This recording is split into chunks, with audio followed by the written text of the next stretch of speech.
வணக்கம். நான் ஜா. கெவின் கௌதம், 7ஆம் வகுப்பு. இன்று நான் ஓரெழுத்து ஒரு மொழி சொல்லப் போகிறேன். இந்நூலை எழுதியவர் பவணந்தி முனிவர். இலக்கண நூலில் 42 ஓரெழுத்து ஒரு மொழிகள் உள்ளது. அவ்வாறு அ பசு, இ கொடு, உ இறைச்சி, ஏ அம்பு, ஐ தலைவன், ஓ மதகு நீர் தாங்கும் பலகை, கா சோலை, கு பூமி, கை ஒழுக்கம், கோ அரசன், ச இறந்து போர், சி இகழ்ச்சி, சே உயர்வு, சோ மதில், த கொடு, தி நெருப்பு, து தூய்மை, தே கடவுள், தை தைத்தல், நாவு, நீ முன்னிலே ஒருமை, நே அன்பு, நை இழிவு, நோ வறுமை, பா பாடல், பூ மலர், பே மேகம், பை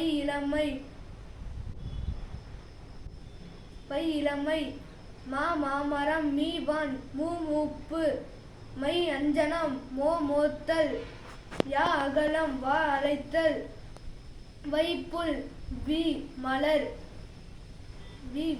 வை புல், வௌ கவர், நோ